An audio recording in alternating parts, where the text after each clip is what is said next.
Railway and transit projects. The systems behind the track. Railway and transit projects are often seen as simple lines on a map. A corridor, a station, a bridge, a tunnel, a train moving from one point to another. But behind every railway corridor is a complex system of engineering, construction, operations, safety, logistics, technology, and control.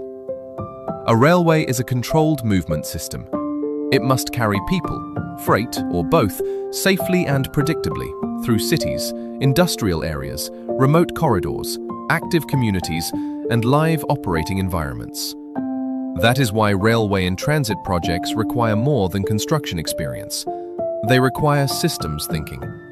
They require coordination between civil works, track work, bridges, tunnels, stations, crossings, utilities, signaling, communications, power, operations, safety, integration, coordination, and management.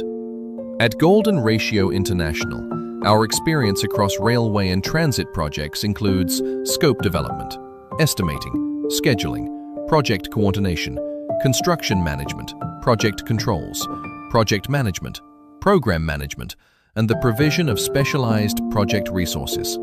To understand the complexity of these projects, we begin with the most visible element, the track.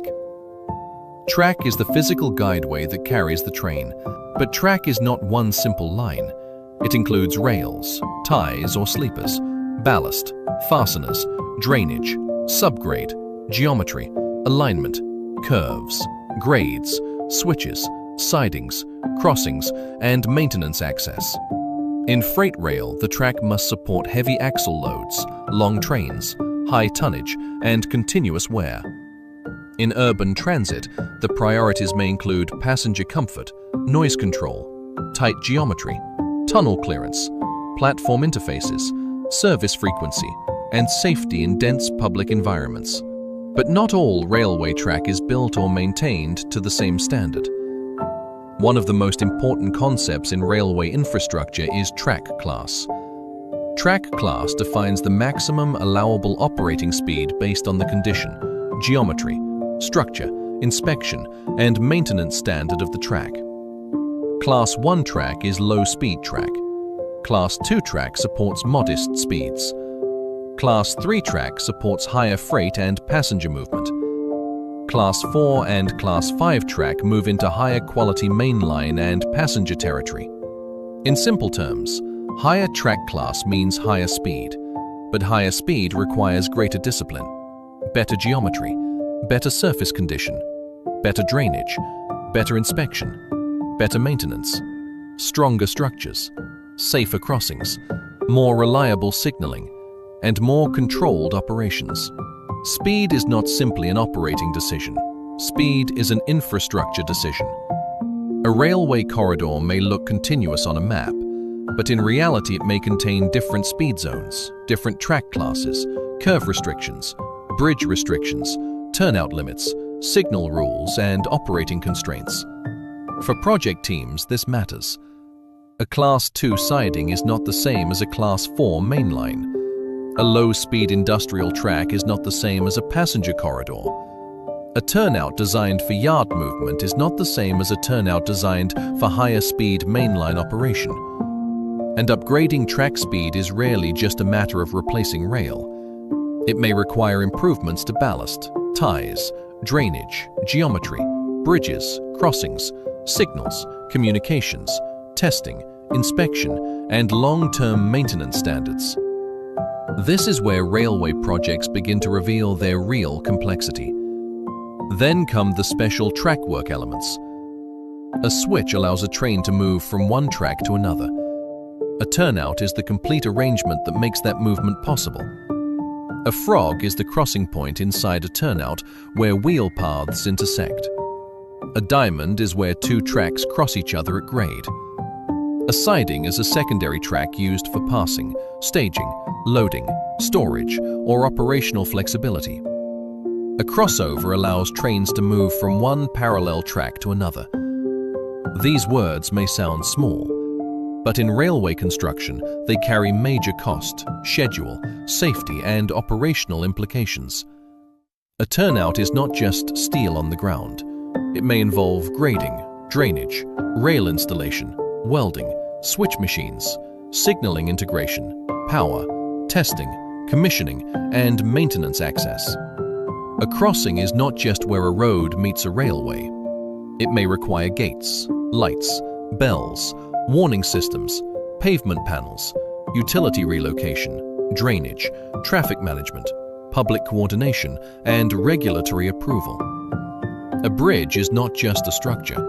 It must carry dynamic train loads, maintain clearances, coordinate with track geometry, handle drainage, protect utilities, and often allow construction while operations continue nearby. Railway and transit. A tunnel adds another level of complexity. It introduces ventilation, emergency egress, fire life safety, waterproofing, ground risk, geotechnical uncertainty, limited access, specialized equipment, strict sequencing, and complicated handover requirements. Then, there is signaling and communications. In the earliest days of railways, train movement depended heavily on people. A person could stand beside the track and use hand signals, flags, or lamps to communicate instructions. A red flag or lamp could mean stop. Other signals could control movement, caution, or permission to proceed. As railways became faster, busier, and more dangerous, the system had to evolve. Manual signals became fixed signals. Flags and lamps evolved into semaphore arms. Semaphore arms evolved into color light signals. Color light signals evolved into centralized control, automatic protection, and digital train control systems. Today, signaling is no longer just a light beside the track. It is a safety and control system. It tells the railway where trains are. It tells operators which routes are available. It confirms whether a switch is properly aligned. It protects against conflicting movements. It manages speed.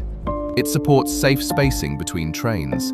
And it connects field equipment, control centers, onboard systems, communications networks, and operating rules. In North American rail systems, one major technology is positive train control, commonly known as PTC. PTC is designed to prevent certain high-risk events, including train-to-train collisions, overspeed derailments, unauthorized movement into work zones, and movement through a switch left in the wrong position. In urban rail and metro systems, another major technology is communications-based train control, commonly known as CBTC. CBTC uses continuous communication between trains and wayside systems to manage train movement more precisely. This can support closer train spacing, higher service frequency, and more efficient transit operations. A modern rail system may also include interlockings, track circuits, axle counters, switch machines, signal bungalows, fiber networks, radio systems, control centers, onboard equipment, automatic train protection, automatic train supervision, and automatic train operation. To the public, a signal may look like a red, yellow, or green light.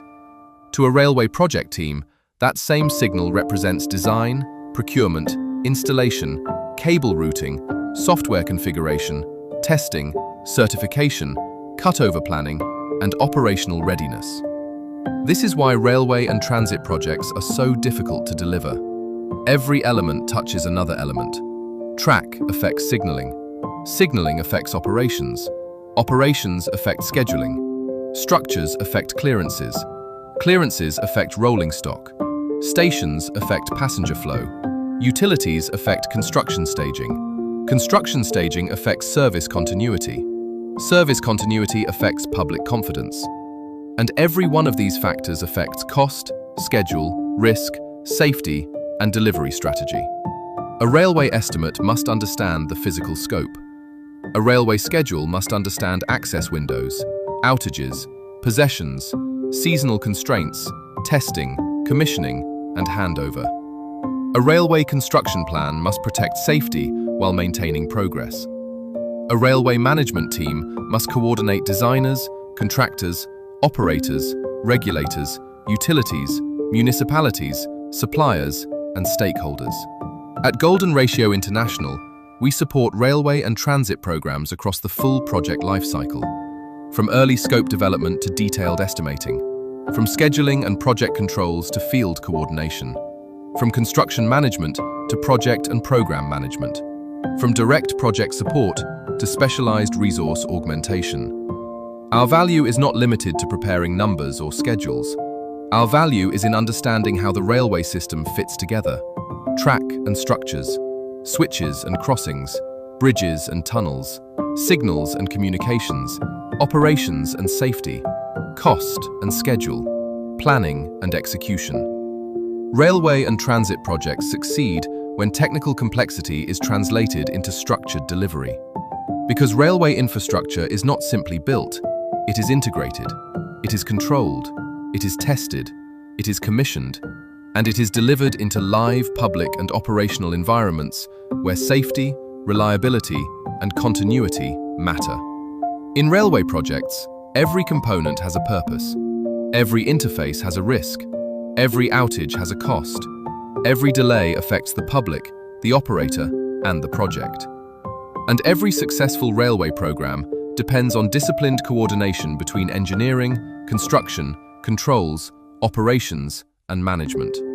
Golden Ratio International, where complex projects meet disciplined execution.